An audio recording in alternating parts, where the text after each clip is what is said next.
নেতৃত্ব দিলে দোষের কিছু নাই, নেতৃত্ব পেলেও দোষের কিছু নাই। একজন মেম্বার হোক, একজন চেয়ারম্যান হোক, একজন এমপি হোক, একজন মন্ত্রী হোক, একজন পিএম হোক, যাকে আল্লাহ পাক যেখানে দায়িত্ব দিবেন, খলিফা হিসেবে তার কাজ কি বলেন তো? ফাহকুম বাইনান নাসি বিল হক, সত্য ন্যায়ের মানদণ্ডে মানুষের মাঝখানে বিচার ফয়সালা। কিন্তু ফাংশনটা কি? একজন খলিফার কাজটা কি? আবু বকর সিদ্দিক কেমন খলিফা ছিলেন, ওমর কেমন ছিলেন, ওসমান কেমন ছিলেন, আলী কেমন ছিলেন রাদিয়াল্লাহু আনহুম আজমাইন? তারা এই আয়াতের উপর আমল করতেন, ফাহকুম বাইনান নাসি বিল হক, মানুষের মাঝখানে ন্যায় বিচার কর। দাউদ, ইন্না জাআলনাকা খলিফাতান ফিল আরদ, আমি আল্লাহ তোমাকে এই জমিনে খলিফা করেছি, সুবহানাল্লাহ। এবং ওই জমিন বলতে কিন্তু এখন জেরুজালেম, আরদ মানে এখানে কিন্তু ওই বাইতুল মুকাদ্দাস, তিনি ওখান থেকেই বিশ্ব শাসন করেছিলেন। তোমার দায়িত্ব কি হে দাউদ, তোমার কাজটা কি? ফাহকুম বাইনান নাসি বিল হক, সূরা সাদ পড়ে দেখো। তোমার কাজ হচ্ছে মানুষের মাঝে, অনুসারী জনগণের মাঝে তুমি ন্যায় বিচার প্রতিষ্ঠা করবে। কি করবে? তার মানে একজন যে কেউ, ন্যায় বিচার কথা বলা হয়েছে, ন্যায় বিচার। এখন ন্যায় বিচার কতটুকু কি হচ্ছে না হচ্ছে এটা আপনারা আমার চেয়ে ভালো জানেন, আমি এইসব নিয়ে কথা বলতে চাই না। কিন্তু আমাদের কাজ এতটুকুই, যাকে আল্লাহ পাক যেখানে দায়িত্ব দিবেন ন্যায় বিচার। আরো আল্লাহ বলছেন, আয়াতটা শেষ হয়নি, আরো সামনে একটু আছে। আল্লাহ পাক বলছেন ওয়ালা তাত্তাবিউল হাওয়া, ন্যায় বিচার করো এবং নিজের হাওয়া প্রবৃত্তির অনুসরণ করো না, নিজের মন গড়া বিধানের অনুসরণ করো না, নিজের প্রবৃত্তির দাসত্ব করো না। যদি করো তাহলে কি হবে? ইউদিল্লাকা আন সাবিলিল্লাহ, তাহলে আল্লাহ পাকের এই সরল পথ থেকে ওই প্রবৃত্তির অনুসরণ তোমাকে বিচ্যুত করে দিবে। কার কথা এগুলো? আল্লাহর কথা। ইন্নাল্লাযীনা ইউদিল্লুনা আন সাবিলিল্লাহ, পরের আয়াত, নিশ্চয়ই যারা আল্লাহ পাকের সরল পথ থেকে বিচ্যুত হয়ে গেছে, লাহুম আযাবুন শাদীদ, তাদের জন্য কঠিন শাস্তি আছে। আযাবুন শাদীদ মানে কঠিন শাস্তি আছে। বিমা নাসু ইয়াউমাল হিসাব, এই কারণে যে তারা হিসাবের দিনটা ভুলে গিয়েছে। এই দুইটা আয়াত আমি শোনাই দিলাম আপনাকে। আল্লাহ পাক যাকে যেখানে দায়িত্ব দিবেন সবসময় এই দুইটা আয়াত মাথায় রাখবেন, যে আল্লাহ পাক আপনাকে দাউদ আলাইহিস সালামের মতো কাজ দিয়েছেন, আল্লাহ পাক আপনাকে আদম আলাইহিস সালামের মতো কাজ দিয়েছেন। যাকেই দেখ, X Y Z whoever he is, এটা আমাদের দেখার বিষয়।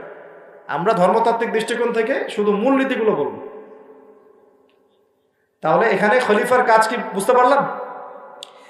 মানুষের মাঝে ন্যায় বিচার প্রতিষ্ঠা করা, প্রবৃত্তির দাসত্ব না করা। যদি করি তাহলে কঠিন শাস্তি অপেক্ষা করছে। এখন আসেন, আল্লাহ নবী সাল্লাল্লাহু আলাইহি ওয়াসাল্লাম কি এই আয়াতের উপর আমল করে যান নাই? গিয়েছেন না যান নাই? তার জীবদ্দশায়, তার 23 বছরের এই নববী জীবনে কেউ কখনো জুলুমের শিকার হয়েছিল? বলেন তো, কেউ বলতে পারবে বুকে হাত দিয়ে যে একজন মানুষ জুলুমের শিকার হয়েছে? তার রেখে যাওয়া ইসলামের এই প্ল্যাটফর্মের উপরে আবু বকর সিদ্দিক শাসন চালিয়েছেন 2.5 বছরের মতো। আবু বকর সিদ্দিকের সময় কি কেউ জুলুমের শিকার হয়েছিল? তিনি কি এই আয়াতগুলোর উপর আমল করেছিলেন না করেন নাই? তাহলে তিনি একজন সফল খলিফা ছিলেন।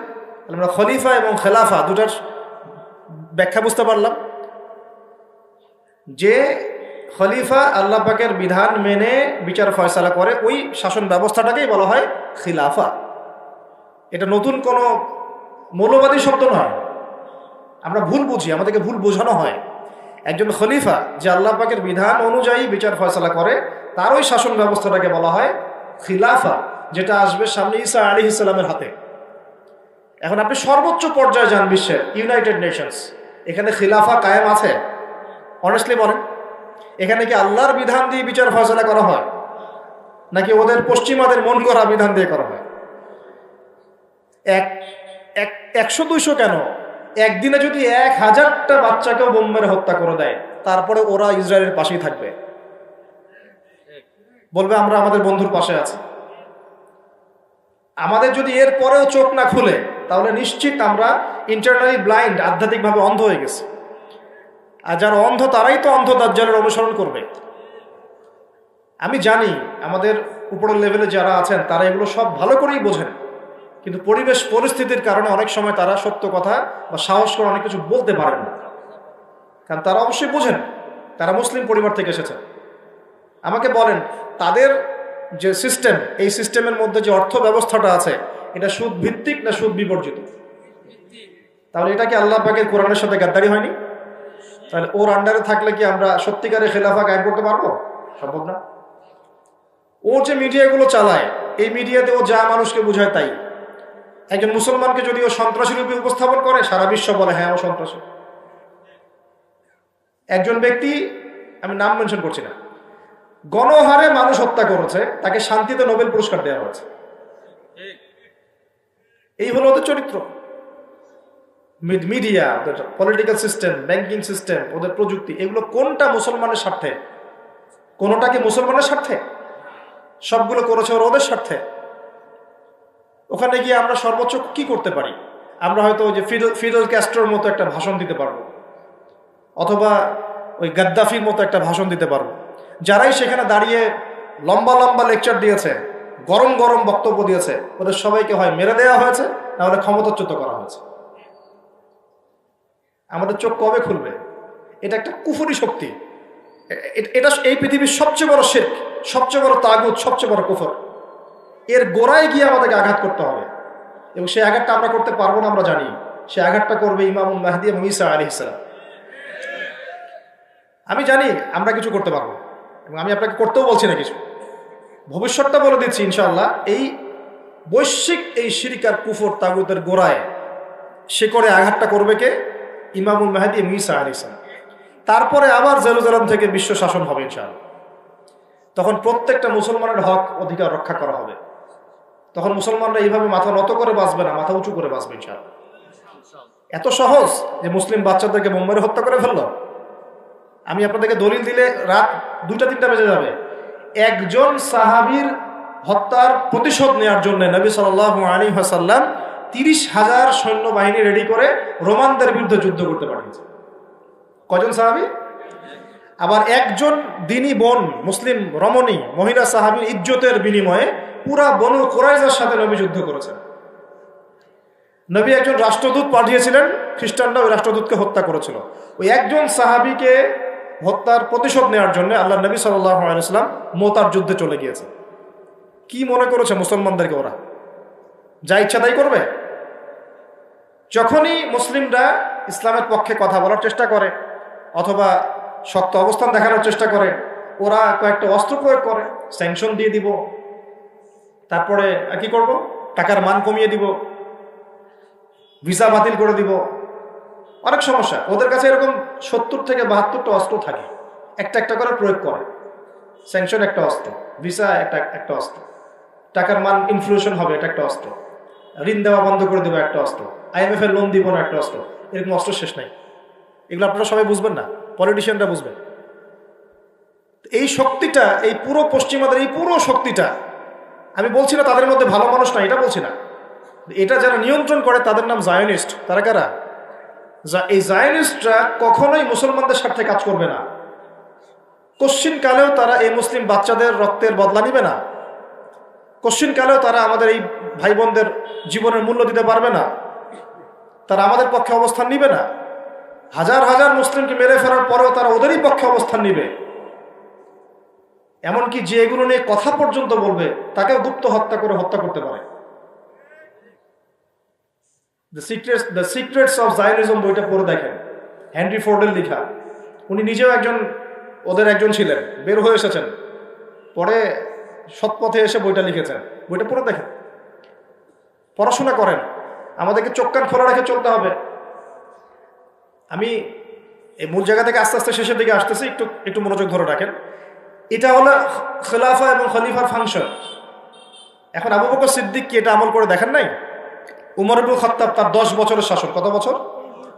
এই 10 বছরে আপনি একজন মানুষ দেখান যে অনাহারে মারা গেছে বা দারিদ্র সীমা নিচে ছিল, বা ওই 10 বছরে একজন মুসলিম বোনের ইজ্জত হানি করা হয়েছে, একটা বাচ্চাকে হত্যা করতে পেরেছে, বা একজন মুসলিম ভাইকে অন্যায়ভাবে হত্যা করেছে, বা শুধু মুসলমানদের উপরে গরম গরম কথা পর্যন্ত বলেছে, একটা দলিল খালি দেখানো হবে।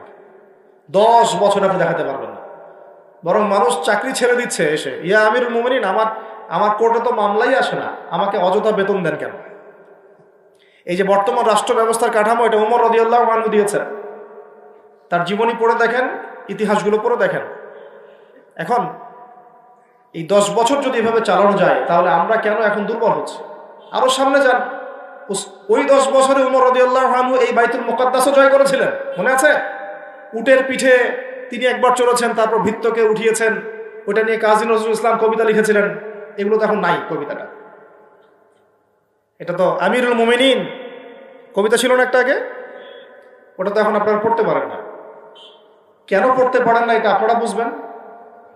কেন পড়া যাচ্ছে না, কি সমস্যা হচ্ছে, পড়লে কি হবে, কোথায় নিয়ে যাচ্ছি আমরা বাচ্চাদেরকে, এখন কোন দিকে নিয়ে যাচ্ছি বাচ্চাদেরকে আমরা? আসলে ইসলামী শিক্ষা ছাড়া আপনি যত শিক্ষায় শিক্ষিত করেন না কেন, পরকালে আপনি পস্তাবেন, আমরা পস্তাবো না। পরকালে আপনি পস্তাবেন যে আমি আমার সন্তানকে কেন এই শিক্ষা দিয়ে আসলাম না। হয়তো আজকে রব্বির হামহুমা কামা রাব্বায়ানি সগীরা বলতে পারতো, এখন তো সেটাও পারছে না। উসমান রাদিয়াল্লাহু আনহু খেলাফতের পর আরো 12 বছর, কত বছর? একটা ঘটনা দেখান আমাকে, মুসলিমদের অধঃপতনের বা মুসলমানদেরকে অপদস্থ করেছে একটা ঘটনা দেখেন। এরপর আলী ইবনে আবি তালেবের আরো প্রায় 1.5-2 বছর, ওই সময় দেখেন। আমি বলেছিলাম 1200 বছর প্রায়। তারপর উমাইয়ারা শাসন করেছে প্রায় 97 বছর। কত বছর? নিজেদের মধ্যে অনেক সমস্যা হয়েছিল। যেমন এখন আমাদের সবাই মুসলিম ভাই, পলিটিক্যালি নিজেদের মধ্যে সমস্যা হয় না, এরকম সমস্যা হয়েছিল উমাইয়া খেলাফতে, উসমান রাদিয়াল্লাহু আনহুর সময়ও, আলী ইবনে আবি তালেবের সময়ও। কিন্তু কখনো বাইরের শত্রুদের কাছে আমরা পরাজিত হই নাই। মানে আমার ঘরে কি সমস্যা আছে, আমি সেটা ঘরে বুঝবো। ভাইয়ের সাথে ভাইয়ের সমস্যা হচ্ছে, ওকে ঠিক আছে, হাতাহাতি হয়েছে, মারামারি হয়েছে, অস্ত্র নিয়ে মুখোমুখি হয়েছি, এটা আমার ঘরের সমস্যা। কিন্তু বহির্বিশ্বে মুসলমানদের উপর চোখ রাঙিয়ে কথা বলেছে এমন একটা জাতি খুঁজে পাওয়া যায় না। 97 বছর উমাইয়ারা করেছে। তারপরে আব্বাসীয়রা এসেছে, আব্বাসীয়রা এসে প্রায় 550 বছর চালিয়েছে। কত বছর? এর পর আসছে মামলুক, তারপরে ফাতেমিরা, ওইদিকে কর্ডোভাতে ছিল ইসলামী খেলাফত, ওই আন্দালুসিয়ায়, এখনকার স্পেন, ইতালি, এগুলো সব আমাদের ছিল। তারপরে সালাহউদ্দিন আইয়ুবী রাহিমাহুল্লাহর আইয়ুবী শাসন এসেছে। তারপরে জেঙ্গিদের শাসন এসেছে, মোগলদেরটা জানেন আপনারা, আফগানদেরটা জানেন, এমনকি হিন্দুস্তান পর্যন্ত দেখেন নাই? এটা পুরো আমাদের আওতাভুক্ত ছিল এক সময়, ইংরেজরা আসার আগ পর্যন্ত। এভাবে বিশ্ব এগিয়ে গেছে ইসলামের হাত ধরে। কখনো কাউকে জোর করে, ফোর্স করে মুসলমান করানো হয় নাই, কখনো কোনো অমুসলিমের অধিকার খর্ব করা হয়নি। এবং একজন অমুসলিম যদি আমাদের আন্ডারে থাকতো, তার অধিকার সবার আগে নিশ্চিত করা হয়েছে। যাকাত সবাই প্রদান করত, সলাত আদায় করত, সবাই কোরআনওয়ালা ছিল, ওলামায়ে কেরামদেরকে সম্মান করা হতো, মসজিদ মাদ্রাসা গড়ে তোলা হয়েছিল, সুদ ছিল না, মানুষ হালাল খেত, এবং মুসলিমদের একটা ঐক্যবদ্ধ সামরিক শক্তি ছিল। আস্তে আস্তে আস্তে আস্তে বিগত বেশি দিন না, আমার স্টাডি হচ্ছে বিগত মাত্র 100 থেকে 150 বছর, লাস্ট 100 থেকে 150 বছরে আমাদের পুরো টেবিলটাই উল্টে গেছে মনে হয়। এক্স্যাক্টলি উসমানী খেলাফতের পতনের সময় থেকে 1914 সালে এটার পতন ঘটেছে, প্রথম বিশ্বযুদ্ধের সময়। এরপর থেকেই কেন জানি এই যে বিগত 100 বছরে পুরো বিশ্বের চিত্রটাই উল্টায় গেল। যারা আমাদেরকে কর দিত একসময়, ট্যাক্স, ওরা এখন আমাদেরকে বলে ঋণ দিব কি দিব না। সুবহানাল্লাহ, আপনারা চিন্তা করেন একটু বিষয়টা। যারা আমাদেরকে ট্যাক্স দিয়ে আমাদের জমিতে থাকতো, ওরা আমাদেরকে বলে লোন লাগলে অ্যাপ্লাই করতে হবে, শর্ত সাপেক্ষে দিতে পারে, তা আবার চড়া সুদে। ওরা বলে যে পলিটিক্যাল সিস্টেম আমাদের কেমন হবে, ও ইন্টারফেয়ার করতে চায়, ও এসে নাক গলাতে চায় যে তোমাদের রাষ্ট্র ব্যবস্থা কিভাবে চলবে। ওরা এসে এখন ঠিক করে দেয় যে আমাদের সংস্কৃতি কেমন হবে, আমাদের শিক্ষানীতি কেমন হবে, ইত্যাদি ইত্যাদি। যে জেরুজালেমে ঢোকার আগে ওদেরকে 10 বার চেকিং করতে হতো, ওখানে আমরা ত্রাণ পাঠাতে পারছি না, ওখানে আমরা মুসলমানরাই আমাদের ভাইকে ত্রাণ পাঠাতে পারছি না। নির্বিচারে মানুষ মারছে, কিন্তু আমরা গিয়ে প্রতিহত করতে পারছি না, আমরা ফোর্স পাঠাতে পারছি না। আপনি বিশ্বাস করেন বাংলাদেশে যারা উপর থেকে নিচু লেভেলে যে সেক্টরে মানুষরা আছেন, এদের মধ্যে বহু ইমানদার মানুষ আছে, বহু ইমানদার মানুষ আছে।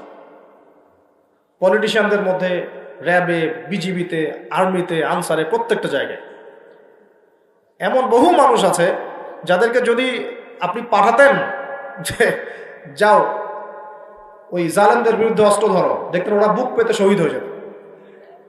বহু মানুষ আমাদের দেশে আছে, ইমান আমরা লালন করি বলেই তো কথাগুলো বের হচ্ছে। আমাদের জায়গা, আমাদের জমি, আমাদের ভাই, আমাদের বোন, আমাদের বাচ্চাকে মেরে শেষ করে ফেললো, আমরা সামান্য প্রতিবাদটুকু করতে পারছি না। দাউদ আলাইহিস সালাম, কাকে?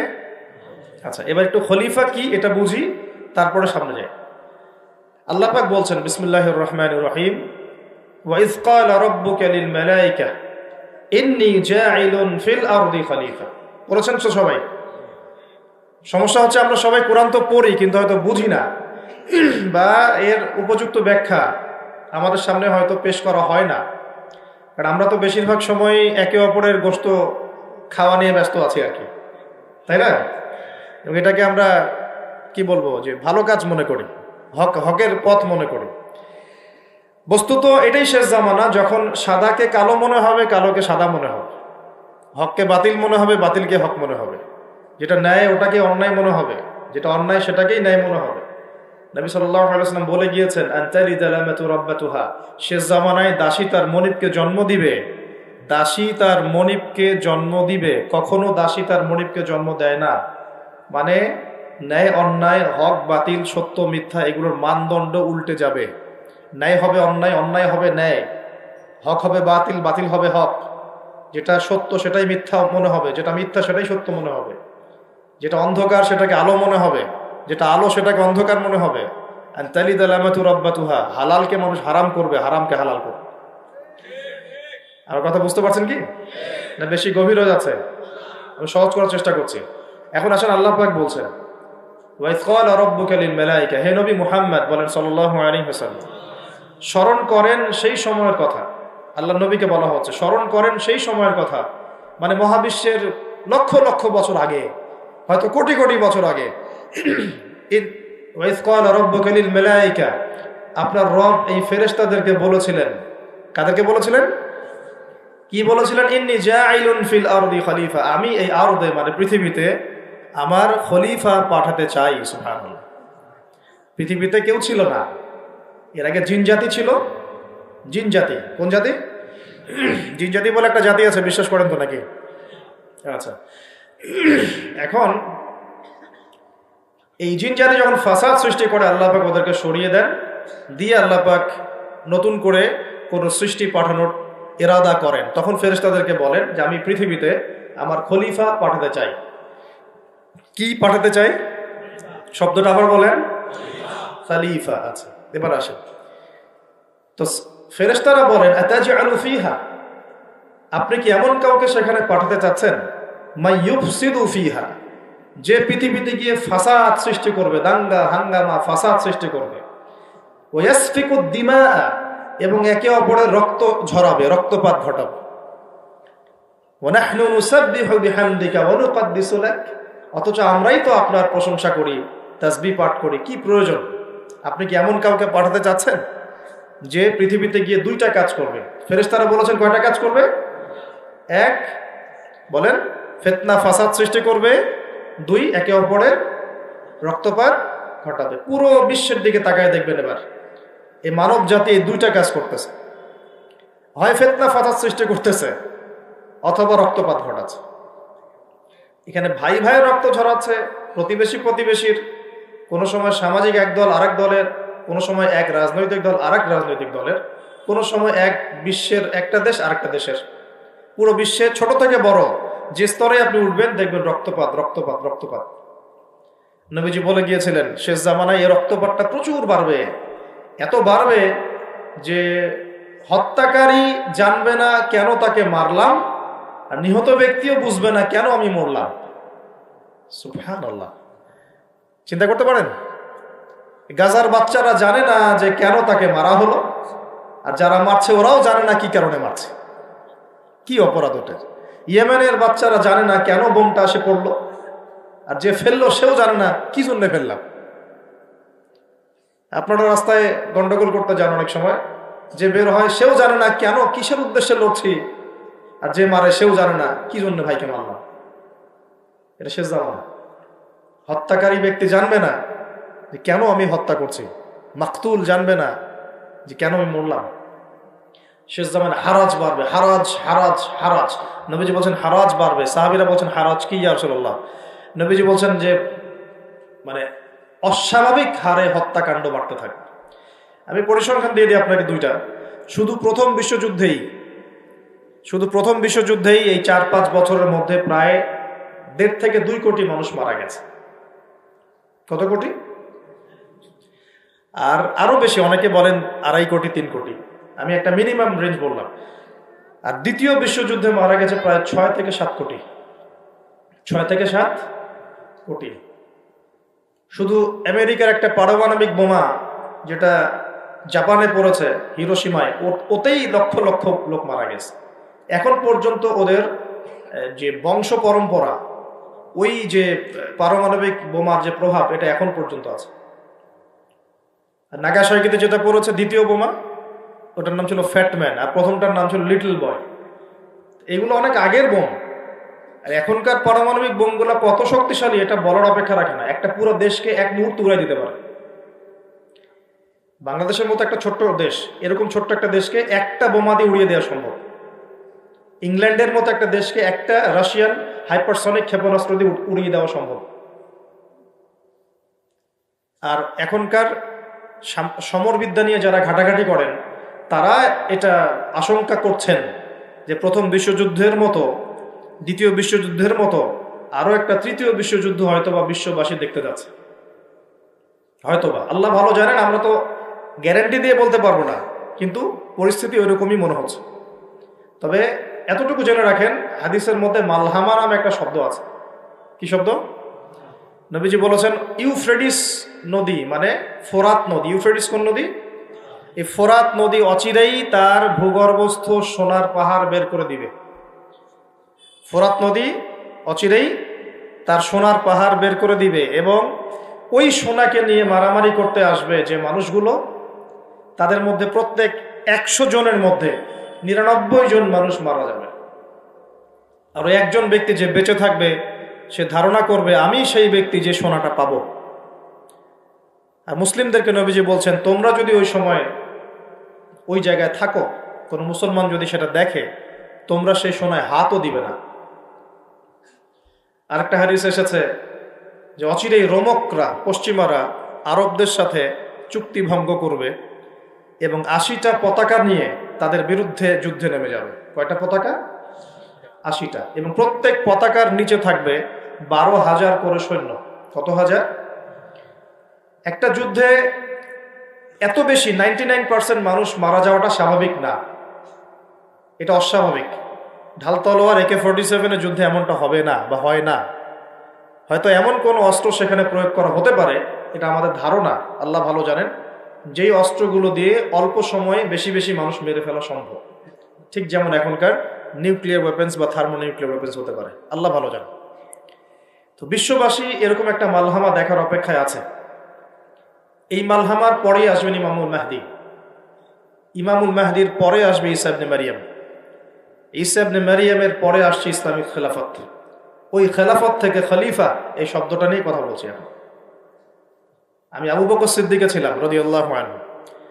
ফেরেশতারা বলছেন, আপনি কি এমন কাউকে পৃথিবীতে পাঠাতে চান গিয়ে রক্তপাত ঘটাবে অথবা ফাসাদ সৃষ্টি করবে? যেটা বললাম, এখনকার বিশ্বে দুটোই আমাদের কাজ। তো আল্লাহ পাক বলছেন, ইন্নী আ'লামু মা লা তা'লামুন, ইন্নী আ'লামু মা লা তা'লামুন, দেখো আমি যা জানি তোমরা সেটা জানো না। মানে আমার কিছু শুকরগুজার বান্দা থাকবে যারা এরকম ফিতনা ফাসাদ করবে না এবং রক্তপাতও ঘটাবে না। তাদের জন্যই আমি প্রস্তুত করেছি জান্নাতুল ফিরদাউস। সুবহানাল্লাহ। তো এখন ফেরেশতাদের মতামত আপনারা শুনলেন, আল্লাহ পাকের কথাও শুনলেন। এখন আল্লাহ রাব্বুল আলামিন তার খলিফা হিসেবে সৃষ্টি করলেন তার নিজ হাতে আদম আলাইহিস সালামকে। সুবহানাল্লাহ। প্রথম মানবকে, তিনি নবীও হলেন, তিনি প্রথম মানব এবং তিনি খলিফা। এখন আদম আলাইহিস সালামকে তার স্ত্রী সহ জান্নাতে থাকতে দেয়া হলো। এই ঘটনা আপনারা জানেন। ইবলিস এসে প্ররোচিত করলো। তার আগে ইবলিসকে বলা হয়েছিল সেজদা করো, সবাই সেজদা করলো, ইবলিস করলো না। মনে আছে? এটা তো আপনারা জানেন। ওইদিকে আমি আর ওই জন্য সময় নষ্ট করছি না। ইবলিস সেজদা না করে কাফের হয়ে গেল। আর আদম আলাইহিস সালাম এবং হাওয়া আলাইহিস সালামকে জান্নাতে থাকতে দেয়া হলো। বলা হলো যে এখানে থাকো, কিন্তু ওয়ালা তাকরাবা হাদিহিশ শাজারা, এই গাছের কাছেও যাবে না। ইবলিস ফুসলিয়ে ফাসলিয়ে তাদেরকে গাছের কাছে নিয়ে গেল, যেভাবে আমাদেরকে ফুসলিয়ে পাপের দিকে নিয়ে আসে ঠিক এভাবেই। ঠিক আছে, এখন আমাদের পিতামাতা একটা ভুল করে ফেললেন। মানুষ মাত্রই কি হবে? আমাদের পিতামাতা ভুল করে ফেললেন। এটাই তো হাদিসের ব্যাখ্যা যে কুল্লু বনি আদম খাত্তা, প্রত্যেকটা বনু আদমেরই কি আছে? ভুল আছে। খায়রুল খাত্তাইন আত-তাওয়াবিন, যারা তওবা করে তারা হচ্ছে উত্তম ভুলকারী। তো আমাদের পিতা কিন্তু ভুলের উপর অটল থাকলেন না। ইবলিস যেমন তার মতে অটল থাকলো যে আমি সেজদা করি নাই তো কি হয়েছে, খলাকতানি মিন নার ওয়া খলাকতাহু মিন তিন, আমাকে সৃষ্টি করেছেন আপনি আগুন দিয়ে, ওকে সৃষ্টি করেছেন মাটি দিয়ে। এটা ইবলিসের চরিত্র। যে ভুলের উপর অটল থাকে, সংশোধন করে না, সেই ইবলিসের অনুসারী। কথা বুঝতে পারছেন? ইবলিস কি এখানে সঠিক ছিল? নাউজুবিল্লাহ, কখনোই না। আল্লাহ পাক তাকে আদেশ করেছেন, আদম কিসের তৈরি সেটা তো দেখার দরকার নেই। আল্লাহ পাক আদেশ করেছেন, বাস তোমাকে সাজদা করতে হবে। এখন আমরা যেমন আল্লাহ পাকের আদেশের সামনে অনেক সময় এরকম দলিল উপস্থাপন করি, এটা কেন করব, এটা কেন করব, তাই না? পর্দা কেন করব, নামাজ কেন করব, যাকাত কেন দেওয়া লাগবে, এগুলি ইবলিসের চরিত্র। আর ইবলিস চ্যালেঞ্জ করলো আল্লাহকে, আল্লাহ পাক তাকে বের করে দিলেন, ফাখরুজ মিনহা ফাইন্নাকা রাজিম, এখান থেকে বের হও, তুমি অভিশপ্ত। ওয়াইন্না আলাইকা লা'নাতা ইলা ইয়াউমিদ্দিন, কিয়ামত পর্যন্ত তোমার উপর লানত, অভিশাপ। ও আবার চালাক, সে বলল যে আমাকে কিয়ামত পর্যন্ত অবকাশ দিন, আনজিরনি ইলা ইয়াউমি ইউবআসুন, আমাকে কিয়ামত পর্যন্ত অবকাশ দিন। আল্লাহ পাক বলেন ইন্নাকা মিনাল মুনযারিন, যাও তুমি অবকাশপ্রাপ্তদের অন্তর্ভুক্ত একজন, ছেড়ে দিলাম তোমাকে, কিয়ামত পর্যন্ত হায়াত দেওয়া হবে। এবার সে বলছে ফাবিমা আগাওয়াইতানি, হে আল্লাহ, যে আদমের জন্য আপনি আমাকে বের করে দিলেন, আমি চ্যালেঞ্জ করছি। এবার ইবলিসের চ্যালেঞ্জটাও মাথায় লিখে রাখেন, মাথায় লিখে রাখেন। ইবলিস বলছে ফাবিমা আগাওয়াইতানি লাআকউদান্না লাহুম সিরাতাকাল মুস্তাকিম, যার জন্য আপনি আমাকে এখান থেকে বের করে দিলেন, আমি তার সরল পথে ওত পেতে বসে থাকবো। কিভাবে বসে থাকবো? ওত পেতে। সুম্মা লাআতিয়ান্নাহুম মিন বাইনি আইদিহিম ওয়া মিন খালফিহিম ওয়া আন আইমানিহিম ওয়া আন শামাইলিহিম ওয়া লা তাজিদু আকসারাহুম শাকিরিন, আমি তাদের ডান দিক থেকে আসব, বাম দিক থেকে আসব, সামন থেকে আসব, পিছন থেকে আসব, আপনি বেশিরভাগ আদম সন্তানকে শুকরগুজার পাবেন না। কে বললো এটা? ইবলিসের এই কথা সত্য না মিথ্যা বলেন তো? এখন সত্য হয় নাই? কিভাবে সত্য সেটা আরেকটা হাদিস থেকে দেখেন দলিল। আমি আর গভীরে ঢুকে যাচ্ছি। কিয়ামতের মাঠে আদম আলাইহিস সালাম, এই আদম আলাইহিস সালামই যখন উঠবেন, আদম আলাইহিস সালামকে আল্লাহ পাক ডেকে বলবেন তোমার সন্তানদের মধ্য থেকে জাহান্নামী জান্নাতি আলাদা করে দাও তো তুমি। তো আদম আলাইহিস সালাম বলবেন ইয়া আল্লাহ, কতজন জান্নাতি, কতজন জাহান্নামী? আল্লাহ পাক বলবেন প্রত্যেক 1000-এ 999 জনকে জাহান্নামের জন্য আলাদা করে দাও। বলেন নাউজুবিল্লাহ। এই হাদিসটা শোনার পরে সাহাবায়ে কেরাম রাদিয়াল্লাহু আনহুম খুব বিচলিত হয়ে পড়লেন। তখন নবী সাল্লাল্লাহু আলাইহি ওয়াসাল্লাম আশ্বস্ত করলেন যে ওই যে 1% জান্নাতি দেখা যাচ্ছে, এগুলো উম্মতে মুহাম্মাদের মধ্যেই বেশি হবে ইনশাআল্লাহ। তবে কোন উম্মতে মুহাম্মাদি যে নামাজ পড়ে না, রোজা রাখে না, যাকাত দেয় না, শরীয়তের বিধিবিধানের কোনো পরোয়া করে না, কোরআনটা পর্যন্ত তেলাওয়াত করতে চাচ্ছে না, সেই উম্মতে মুহাম্মাদি কথা বলা হচ্ছে কি? নাকি যারা নিজেদের জান মাল সময় শ্রম সবকিছু ঢেলে দিয়ে দিনের জন্য নিজেকে নিবেদিত প্রাণ করে, কাদের কথা বলা হচ্ছে? এটা আপনারা নিজেরাই বোঝেন, এটা তো আমার বোঝানোর দরকার নেই। এখন বুঝেন তাহলে পার্সেন্টেজটা কত হবে। তো ইবলিসের কথা তাহলে সত্য হলো। ইবলিস কি বললো? ওয়ালা তাজিদু আকসারাহুম শাকিরিন, বেশিরভাগকে আপনি শুকরগুজার পাবেন না। আল্লাহ পাক নিজেও এই কথা বলেছেন সূরা সদের মধ্যেই, ওয়া কালিলুম মিন ইবাদিয়াশ শাকুর, আমার শুকরগুজার বান্দা খুব কম হবে। অন্য একটা জায়গাতেও আছে। তো এখন আল্লাহ রাব্বুল আলামিন আদম আলাইহিস সালাম আর হাওয়া আলাইহিস সালামকে জান্নাতে রাখলেন। তারা যে ফল খেয়ে ভুল করে ফেললেন, আল্লাহ পাক তখন তাদেরকে সাথে সাথেই বের করে দেন নাই, সাথে সাথে বের করে দেন নাই, বরং ফাতালাক্কা আদামু মির রাব্বিহি কালিমাত, আদম আলাইহিস সালাম আল্লাহর কাছ থেকে কিছু কালিমা বা বাক্য শিখে নিলেন। সুবহানাল্লাহ। ফাতাবা আলাইহি, ওই কালিমা ওই বাক্য দিয়ে আল্লাহ আদম আলাইহিস সালাম তওবা করলেন। ওই কালিমা ওই বাক্য দিয়ে আল্লাহ পাক আদম আলাইহিস সালাম কি করলেন? আবার বলছি, একটু পিছনে যান। ওই কালিমা ওই বাক্য দিয়ে আদম আলাইহিস সালাম কি করলেন? তওবা করলেন। আবার বলছি, ফাতালাক্কা আদামু মির রাব্বিহি কালিমাত, আদম আলাইহিস সালাম তার রবের কাছ থেকে কিছু কালিমা শিখে নিলেন। ফাতাবা আলাইহি, ওই কালিমা দিয়ে আল্লাহ রাব্বুল আলামিনের কাছে তিনি তওবা করলেন। ইন্নাহু হুয়াত তাওয়াবুর রহিম, এবং আল্লাহ পাক তওবা কবুল করে তাকে মাফ করে দিলেন। ওই বাক্যটা কি ছিল সেটা একটু শুনি। ওই বাক্যটা ছিল রব্বানা, আমার সাথে বলেন, রব্বানা যালামনা আনফুসানা ওয়া ইল্লাম তাগফির লানা ওয়া তারহামনা লানাকুনান্না মিনাল খাসিরিন। মানে অর্থ হচ্ছে, হে আমাদের রব, রব্বানা যালামনা আনফুসানা, আমরা নিজেদের নফসের উপর জুলুম করেছি, ওয়া ইল্লাম তাগফির লানা, আপনি যদি আমাদেরকে মাফ না করেন, ওয়া তারহামনা, আমাদের উপর রহম না করেন, লানাকুনান্না মিনাল খাসিরিন, আমরা অবশ্যই ক্ষতিগ্রস্তদের অন্তর্ভুক্ত হয়ে যাব। এই কালিমা শিখলেন কে? আদম আলাইহিস সালাম তার রবের কাছ থেকে। এই কালিমা, এই দোয়া দিয়ে তিনি তওবা করলেন, আল্লাহ রাব্বুল আলামিন তাকে মাফ করে দিলেন। তবে তিনি বলে দিলেন আর জান্নাতে থাকা হচ্ছে না। কুল নাহবিতু মিনহা জামিআ, আল্লাহ বলছেন তোমরা এখন সবাই পৃথিবীতে নেমে যাও। ফাইম্মা ইয়াতিয়ান্নাকুম মিন্নি হুদান, নেমে যাও পৃথিবীতে, কিন্তু জেনে রেখো পৃথিবীতে আমার পক্ষ থেকে তোমাদের কাছে হেদায়েত যাবে। কি যাবে? হেদায়েত মানে আসমানি কিতাব, নবী রাসূল। আসমানি কিতাব, নবী রাসূল, এগুলো আসবে তোমাদের কাছে। ফামান কুল নাহবিতু মিনহা জামিআ ফাইম্মা ইয়াতিয়ান্নাকুম মিন্নি হুদান ফামান তাবিআ হুদায়া, যে আমার এই হেদায়েতের অনুসরণ করবে, ফালা খাউফুন আলাইহিম ওয়ালা হুম ইয়াহজানুন, তাদের কোনো ভয় নাই, কোনো দুশ্চিন্তা নাই। যে জান্নাত থেকে গিয়েছো ওই জান্নাতে ফিরে আসবে ইনশাআল্লাহ। এটা একটা কথা। আর ওয়াল্লাযীনা কাফারু ওয়া কাযযাবু বিআয়াতিনা, কিন্তু যারাই আমার ওই হেদায়েতকে মিথ্যা প্রতিপন্ন করবে, অস্বীকার করবে, কুফরি করবে, ঠিক আছে, উলাইকা আসহাবুন নার, এরা হবে জাহান্নামের অধিবাসী, হুম ফিহা খালিদুন, এখানে তারা চিরস্থায়ী হবে। আল্লাহ পাকের বক্তব্য একদম সহজ সরল পরিষ্কার না? দুনিয়াতে যাচ্ছ যাও, এটা চিরস্থায়ী নয়। এই সময়টুকুর মধ্যেই আমার পক্ষ থেকে কি আসবে বলেন? হেদায়েত আসবে, মানে যুগে যুগে নবী রাসূল আসবেন, আসমানি কিতাব আসবে। ফামান তাবিআ হুদায়া, তোমাদের মধ্যে যারা এই নবী রাসূলদেরকে মানবে, আসমানি কিতাব সমূহকে মানবে, তাদের কোনো টেনশন নাই, কোনো ভয় নাই, আবার জান্নাতে ফিরে আসবে। আর যারা নবী রাসূলকে মানবে না, আসমানি কিতাবের পরোয়া করবে না, নিজের প্রবৃত্তির দাসত্ব করবে, উলাইকা আসহাবুন নার, তারা জাহান্নামে যাবে, সেখানে চিরস্থায়ী হবে। হিসাব কি সহজ না কঠিন? একদম সহজ কথা আল্লাহ পাকের। এবার এই যে সিলসিলা শুরু হলো পৃথিবীতে, এখন আদম আলাইহিস সালামকে আল্লাহ পাক কি বলেছেন? কি শব্দটা বলেছিলাম? খলিফা। এবার আদম আলাইহিস সালাম পৃথিবীতে এসে কি আবারও নতুন করে কোনো ভুল করেছিলেন? বলেন তো দেখি। উত্তর না, করেন নাই। মানে কান্নাকাটি করতে করতেই বছরের পর বছর চলে গেছে, শুধু কাঁদতে কাঁদতেই বছরের পর বছর চলে গেছে। প্রতিবাদ করার প্ল্যাটফর্মটা কোথায়? জাতিসংঘে যেতে হবে। জাতিসংঘে গিয়ে প্রতিবাদ করে লাভটা কি হবে? ও বলবে যে আমি তার পাশে আছি, সবশেষে ও 2-3টা মিত্র বানাই নেবে। বাংলাদেশের মতো ছোট একটা দেশ যে পরিমাণ সাহস দেখিয়েছে, ওখানে আরবের বড় বড় মুসলিম রাষ্ট্রগুলো সেই সাহস দেখাতে পারে না।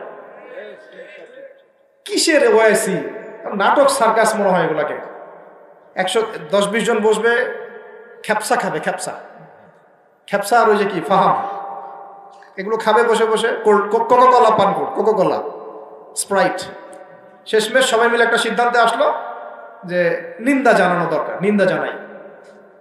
কেন নিন্দা জানাই? আরবের জনগণ তো খেপে যাবে, জনগণ তো ইমানদার, জনগণ বলবে যে আপনারা কিছু করেন না কেন, ওদেরকে দেখানোর জন্য মিটিংটা আয়োজন করবে। আজ পর্যন্ত কি পদক্ষেপটা নিয়েছে? 15,000 মানুষের জীবনের মূল্য কি এই 1500 টাকার ত্রাণে চলে যাবে? এত ত্রাণ দিলেই হয়ে যাবে? কেউ কেউ তো বর্ডার পর্যন্ত বন্ধ করে রেখে দিচ্ছে যে এখানে আসতেও দিব না। এই হিস্ট্রি 1-2 দিনের না, আমি এক মিনিটে বলতে পারবো না। আপনারা ডক্টর রাগিব সারজানি এবং ডক্টর আলী মোহাম্মদ সাল্লাভি, তাদের ইতিহাসের বইগুলো পড়েন। ফিলিস্তিন নিয়ে বহু কিতাব আছে। এটা বিশাল ইতিহাস। এটা এখন অক্টোবর মাসের ঘটনা না, এটা অক্টোবর মাসের 6 তারিখে নতুন করে শুরু হয়েছে মাত্র। এটা প্রায় 97 বছর থেকে চলছে। কখনো এই রমজানে, কখনো সেই রমজানে, কখনো এই ইস্যু নিয়ে, কখনো সেই ইস্যু নিয়ে, কখনো নিজেরাই এটাকে সৃষ্টি করে। করতে করতে আস্তে আস্তে আস্তে 76 ভাগ জায়গা ওরা এখন দখল করে ফেলছে। আর আমি বললাম এদের সাথে দাজ্জালের মারাত্মক সম্পর্ক আছে, সামনে বুঝতে পারবেন। তো এটা 1-2 দিনের ইতিহাস নয়। আর এই প্রতিহতটা মানুষ আজকে নতুন করে করছে এমন নয়, প্রতিহত করেছে অনেকেই। অনেক সংগঠন এখানে প্রতিহত করে করে করে করে চলে গেছে, এখন না হয় আপনি হামাসকে দেখতে পাচ্ছেন, আগে তো সে ছিল না। ইন্তেফাদার আগে তো সে ছিলই না। নতুন করে তাকে প্রথম শুরু করেছিল ইখওয়ানুল মুসলিমিন। তার আগেও ওই যে কাসসাম ব্রিগেড, আপনার নাম শুনেছেন, ইজউদ্দিন কাসসাম, উনি প্রথম শুরু করেছিলেন 1935 সালের দিকে। ইতিহাসগুলো পড়তে থাকে এবং কিভাবে তার আস্তে আস্তে এই জায়গায় ঘাঁটি গেড়েছে। এখন তারা কত শক্তিশালী আমাদের কল্পনার বাইরে। আমরা আমাদের আল্লাহ রাব্বুল আলামিনের কাছে দোয়ার চ্যানেল খোলা আছে। আমরা আমাদের মন থেকে দোয়া করবো ইনশাআল্লাহ। বলতে পারলে বলবো, লিখতে পারলে লিখবো, পণ্য বয়কট করতে পারলে করব, আমরা কূটনৈতিক সম্পর্ক ছিন্ন করতে পারলে করব, আমাদের পক্ষে যা করা সম্ভব তাই করবো ইনশাআল্লাহ। কারণ আমাদের তো হাত বাঁধা। দেখেন, আপনি চিন্তা করেন, চারপাশে আরব রাষ্ট্রগুলো তামাশা দেখছে, মাঝখানে মাত্রই 27 একর বর্গ কিলোমিটার জায়গা, 27 একর জায়গা আর কি, এটার মধ্যে বোম্বিং হচ্ছে। সবাই মানে 22 লক্ষ মানুষকে একটা জায়গায় নিয়ে এসে বোম মেরে হত্যা করা।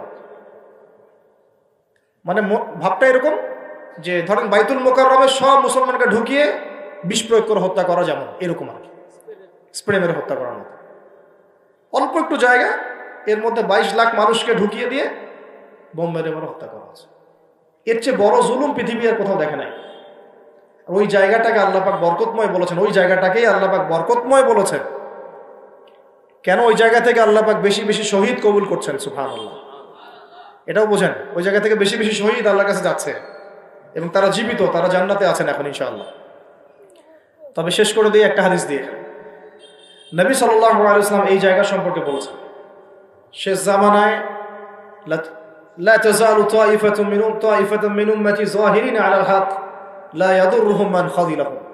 আল্লাহ নবী সাল্লাল্লাহু আলাইহি ওয়াসাল্লাম বলেছেন, আমার উম্মতের একটা দল, সবাই না, একটা দল চিরদিন হকের উপর থাকবে, তারা যুদ্ধ করতে থাকবে, বিরোধিতাকারীরা তাদের কোনো ক্ষতি করতে পারবে না দুর্ভিক্ষ ছাড়া। কি ছাড়া? এই যে এখন বুঝতে পারছেন, দুর্ভিক্ষ ছাড়া, পানি নাই, খাবার নাই। বিরোধিতাকারীরা ওদের কোনো ক্ষতি করতে পারবে না দুর্ভিক্ষ ছাড়া। এবং তার সাহাবীরা জিজ্ঞাসা করছেন, ইয়া রাসূলুল্লাহ, তারা কোন এলাকায় যুদ্ধটা করবে? নবীজি বলছেন যে বাইতুল মুকাদ্দাস ওয়া মা হাওলাহা, বাইতুল মুকাদ্দাস এবং তার চারপাশে।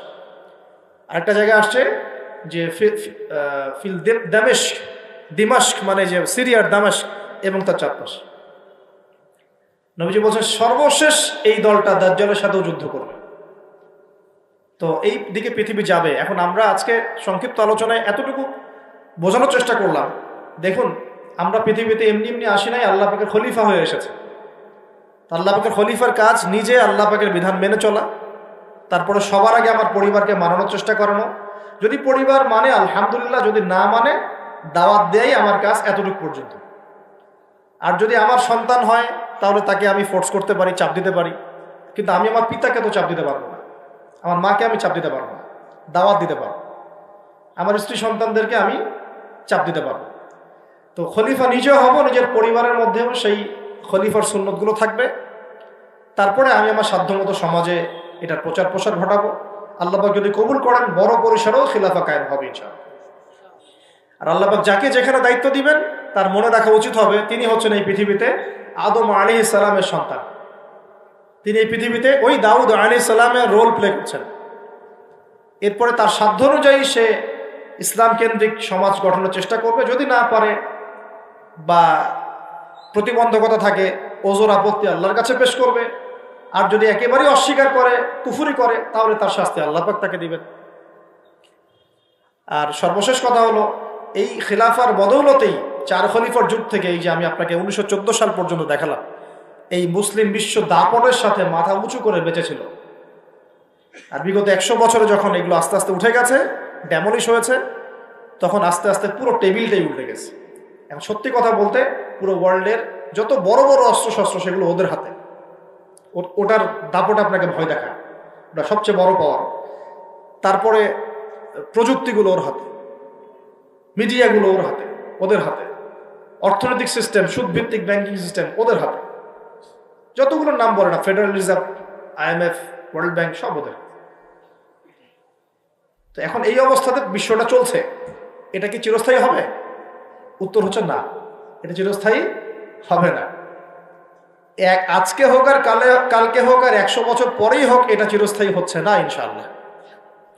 কখন চিরস্থায়ী হবে না? যখন একটা প্রজন্ম গড়ে উঠবে, যেই প্রজন্ম তাদের মুসলিম বীর সেনাদের ইতিহাস জানে, শেকড় চিনে, যেই প্রজন্ম 5 ওয়াক্ত নামাজি, মাশাআল্লাহ, তাহাজ্জুদ গোজার, হালাল খায়, যারা আদর্শ পরিবার করার চেষ্টা করে, যারা সৎ কাজে আদেশ করে, অসৎ কাজে নিষেধ করে, যারা ইউনাইটেড, ঐক্যবদ্ধ, বিভক্ত না, যারা আল্লাহর বিধানের সামনে মাথা পেতে দেয়, অন্য কোনো তাগুতি বিধান তারা মেনে চলে না, যারা ইসলামটাকে আবারও বিশ্বে বিজয়ী করার ফিকির করে, চিন্তা করে, ওইভাবে কাজ করে, ইনশাল্লাহ ওই রকম প্রজন্ম যখন আসবে তখন বিজয় দেখতে পারবো ইনশাল্লাহ।